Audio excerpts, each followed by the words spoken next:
to be here with you and having the opportunity to meet this great community that shapes European aviation. And in fact, this is my first opportunity to meet you in this role, to share my vision for a stronger, more competitive and more sustainable aviation sector. Now, aviation is something I truly admire, both as a passenger, but also as a former governor in a region of Europe's periphery, and as a former president of the European Committee of the Regions. I know firsthand that aviation keeps us connected. I also saw the devastating impact of this horrible pandemic, which showed us what our union looks like without aviation. A reality that was very difficult and even, I'd say, tragic for many people in many places. Undoubtedly, European aviation has changed the lives of the people and of businesses. It made traveling more affordable, although perhaps not always more comfortable, if we want to be honest. But definitely, it has brought our continent together. It has opened new business opportunities, strengthened one of our most innovative industries, and given, this is very important, isolated regions access, visibility, and growth. Europe exists in a real, tangible way thanks to aviation today. And we have to acknowledge that. And aviation, in turn, thrives because of Europe. Aviation is also closely tied to tourism, the other key part of my portfolio. And I intend to make the most of this link, which for the first time happened in the European Commission, and create new opportunities for both sectors. Also, let's not forget why we have European aviation rules. Just this week, we mark the sad 10th anniversary of the Germanwings tragedy. A moment that deeply affected all of us and that remains fresh in all of our memories. It reminds us of one core duty: safety. Safety is and always will be our top priority. Now, I know that some of you are disappointed that aviation was not at the top of my mission letter, or that it is barely mentioned. But let me assure you, I understand that concern, but you shouldn't worry. Mission letters focus on challenges that need urgent attention. In contrast, aviation is one of Europe's greatest success stories in transport and beyond. However, that does not mean that we can afford to be complacent, of course. The mission letter, however, gives us clear direction on key challenges that also affect aviation: competitiveness, innovation, defense, autonomy, and of course, sustainability. Let me start with sustainability. Decarbonization, it is not just about protecting the environment. It is about growth, energy independence, and we see now how important that is, and of course, social progress. The competitiveness compass that we presented last month, the clean industrial deal that we presented 2 months ago, and the affordable energy action plan set the path to make this transition possible. And of course, aviation must play its part. To keep aviation strong, however, we must reduce our reliance on fossil fuels, because dependence makes Europe more vulnerable. So what our response should be? More Europe. And this means we must become more self-sufficient. That is why we introduced Refuel EU Aviation, a regulation that will not only help aviation decarbonize, but also strengthen Europe's energy independence. Refuel EU supports the production of sustainable aviation fuels in Europe. And I have to say that our biofuels capacity for aviation will exceed the minimum shares set for 2034. However, and I want to underline that, more effort and investment are needed to scale up ESAF, which is a key part of our ambition. And funding will come from different sources, but businesses must indeed take the lead, because we all know that in order to reach the targets, we need to invest heavily. The Commission will do its part. Make no mistake. The upcoming Sustainable Transport Investment Plan that I will present later this year will outline how we will support the production of ESAF. I recognize that public intervention is necessary to drive the adoption. And I also recognize that decarbonization is not an easy task. But I'm confident that we will achieve it by working together on specific steps.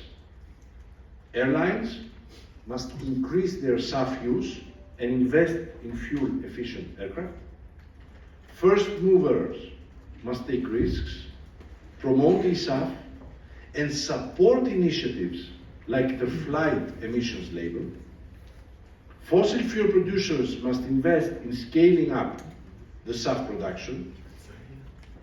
Small ESAF startups must keep innovating and pushing forward. And citizens must be willing to contribute by choosing sustainable travel options. So it's up to all of us to reach these goals. We must not forget that every SAF and ESAF offtake agreement we sign makes Europe stronger. And I do understand, I do realize that at the end of the day there will be lack of ESAF and SAF fuels if we don't act now. And that the prices will stay high if there is not enough production. And this is exactly why we will introduce the STIP within this year. Ladies and gentlemen, decarbonization must, and this is something I want to underline and make it clear today to all of you, decarbonization must and will not come at the expense of competitiveness. The internal market for aviation has served the sector very well, and we are working to make it even stronger in order to boost competitiveness, which is mine and the Commission's top priority, along with defense and security. Now, we are about to review the air services regulation, focusing on international competitiveness. And this is also a top priority for me. We will also look for ways to cut unnecessary red tape that is burdening our companies, that is troubling citizens every day, and that is not productive at all. Red tape will be reduced. A review of airport economic regulations is also underway to ensure current rules encourage efficient use of transport capacity. And now, another issue. that is very important to me. Carbon leakage, because it is linked to competitiveness. I know many of you see this as a threat to European aviation. So let me be clear and mark my words for this. We are already conducting a study on this issue. If we detect carbon leakage, which is highly likely, I will act strictly and swiftly. Trust me on this. Now let me move to another issue that is of importance. Travel and mostly passenger rights. Passengers, you know it very well, that's where you rely on, are the foundation of this industry. Without them, there will be no airlines, no airports, no aviation sector. We already have strong air passenger rights, I know, but we can do and we must do much more. We need rules that are simple, easy to understand, and fair, but both for passengers and the industry. Negotiations on passenger rights reform are moving forward. I want your input, and I want your proposals. Your association has been key in this process, and I thank you for your contribution so far. But I want to take this together with you every step of the way. Getting this right is, my dear friends, essential. Maintaining financial stability is key for airlines. We cannot create rules that overwhelm the industry with financial burdens. This is my very clear position, that risk holding back growth. So we need to balance financial stability for airlines with strong protections for the passengers. And I'm sure you all agree. Now, achieving this requires cooperation from governments, from airline passengers, from airlines, and of course from regulators.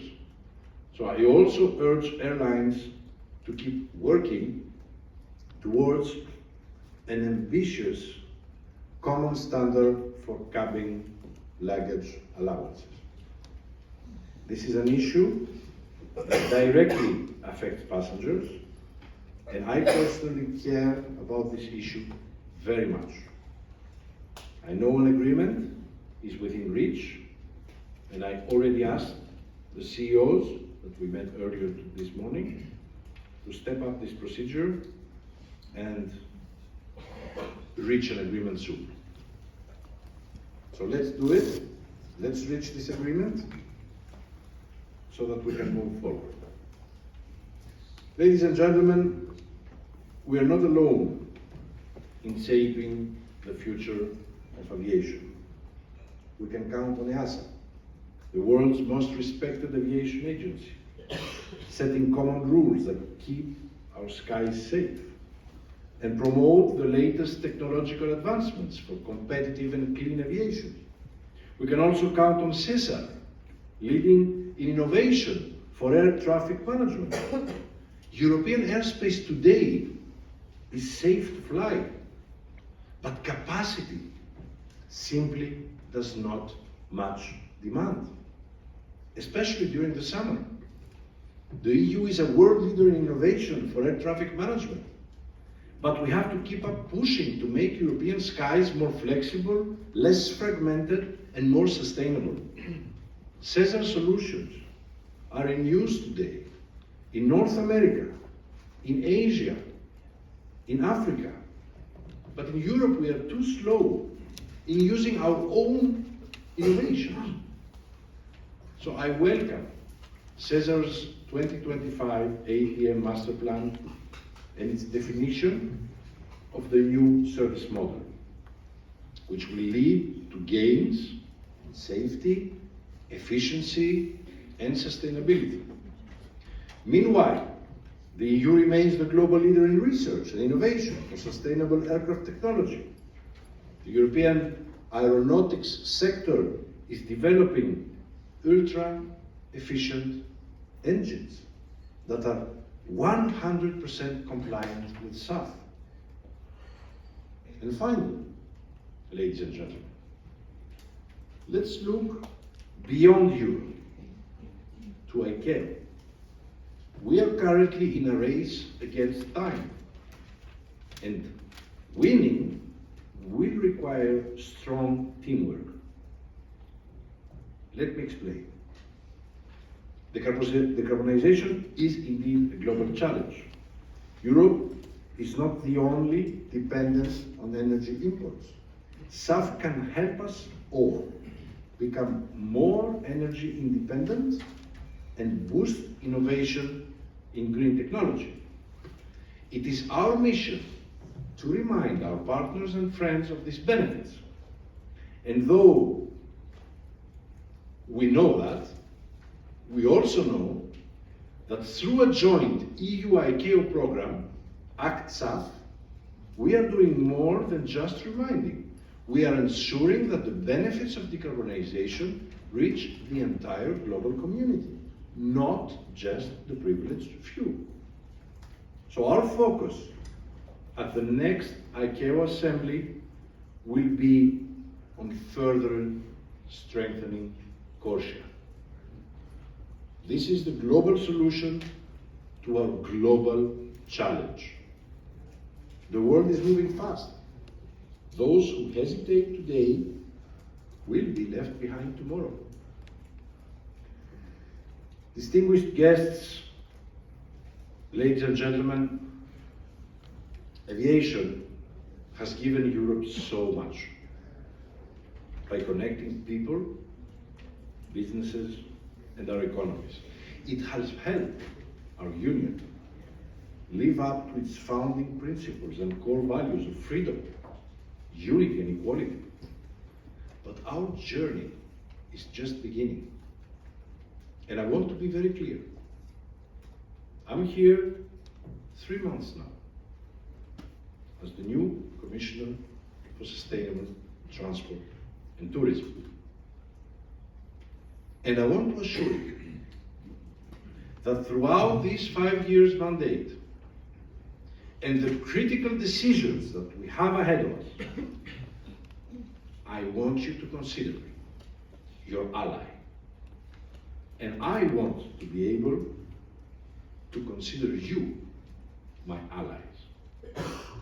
I want you to know, and I want to be very clear about that. You have a seat on the table during these discussions. I want us to discuss together, design together the policies needed, and implement together. This is the only way forward. And those of you who know me from my previous services in political positions know one thing. If there is something I don't do, is decide unilaterally. Because this way, we can never be successful. If we want to be successful, my dear friends, we need to work together. So this morning, as we begin this close cooperation together, I want you to rest assured that I am here to listen and work with you. A new chapter is ahead of us, and it is up to you to write it. And I will be next to you all steps of this way.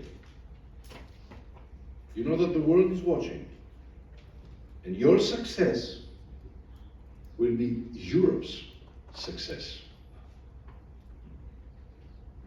So here's to a future that we will build together, and that will be competitive, fair, sustainable, and proudly European. Thank you very much.